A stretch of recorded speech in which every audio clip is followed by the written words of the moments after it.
ব্যাটারির এই বড় একটা বডির কোনো দাম নেই। এটা বোঝা, যদি ভিতরে চার্জ না থাকে তাহলে ব্যাটারিটা বোঝা হয়ে যায়। ঠিক এই মানুষের মধ্যে, মুসলমানদের মধ্যে ইমানি পাওয়ার না থাকলে এটা জাতির জন্য, দেশের জন্য বোঝা হয়ে যায়।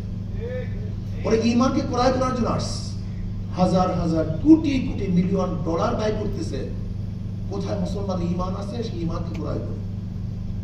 আজকে এনজিওরা বিভিন্ন কৌশলে, বিভিন্ন পদ্ধতিতে তারা সরকারের প্রভাব বিস্তার করে শিক্ষা অঙ্গনে ঢুকছে, অপসংস্কৃতি চালু করছে।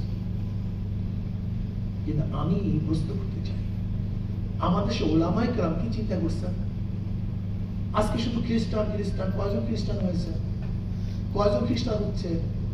আর আপনি চিন্তা করছেন কত মুসলমান নাস্তিক হচ্ছে, কত মুসলমান ইসলাম বিদ্বেষী হচ্ছে, কত মুসলমান ইসলামের বিরুদ্ধে বিরূপ ধারণা করছে? চিন্তা করতে পারি।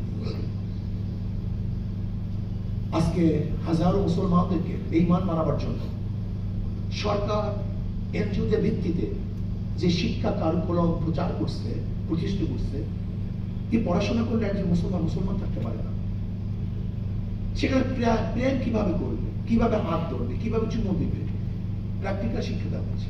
ড্যান্স কিভাবে দিবে, মাথা কিভাবে নাড়াবে, কোমর কিভাবে ঢুলাবে, গায়ে হলুদের ড্যান্স কোন এলাকার হবে, কোন জায়গার হবে, বাপ মা যদি তাকে কোনো বাধা দেয় তার প্রতিবাদ কিভাবে করতে হবে, কিভাবে মিথ্যা ছলনা করতে হবে, সব কিছু প্র্যাকটিক্যাল শিক্ষা দেওয়া হচ্ছে শিক্ষার মধ্যে।